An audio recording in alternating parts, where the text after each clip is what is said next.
Hello and welcome to our presentation on management of multisectoral partnerships. We are Team 4, including Tina, Anna, Daisy, and Marisa.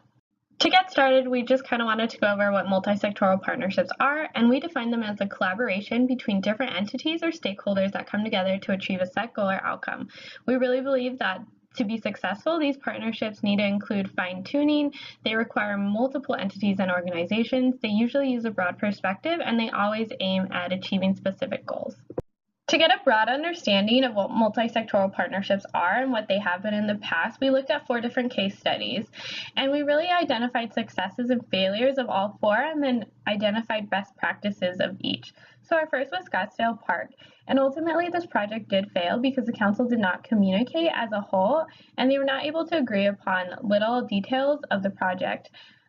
They did not identify their core values, and they really wanted to stick to what they believed in, so they ended up not following through on this project.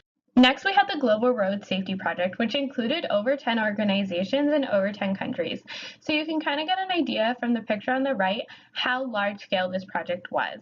Some successes included decreasing overall road fatalities, but also implementing various social initiatives beyond the scope of the project. However, they did lack a lot of structure and they had no way to measure their actual success. So they did experience many failures and they lacked a lot of feedback and they didn't know how to improve upon that. Next, we had the Canadian Health Care Project, and this initiative was to utilize online resources to promote healthier living to a larger audience within Canada.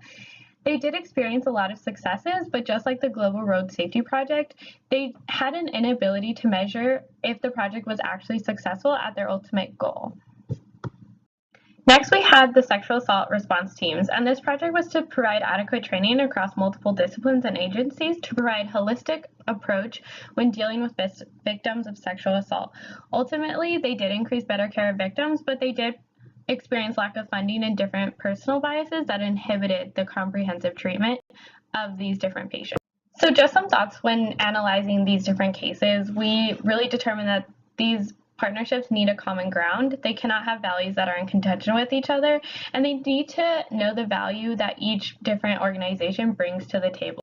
So some recommendations that we identified to have the most success in each project would be to make personal connections in each country or location that each project will be in, to consider both advantages and disadvantages of the project beyond surface level, and then to treat the project like a human employee and provide adequate feedback to ensure the success, but also accurately assess the growth and sustainability of the project. In conclusion, we do believe that multisectoral partnerships are extremely beneficial as long as everything is laid out to begin with. By identifying the unique resources, measuring their diversity, and working towards a common goal, these multisectoral partnerships are able to produce beautifully pieced together projects that really do impact and foster development and growth within communities at such a large scale.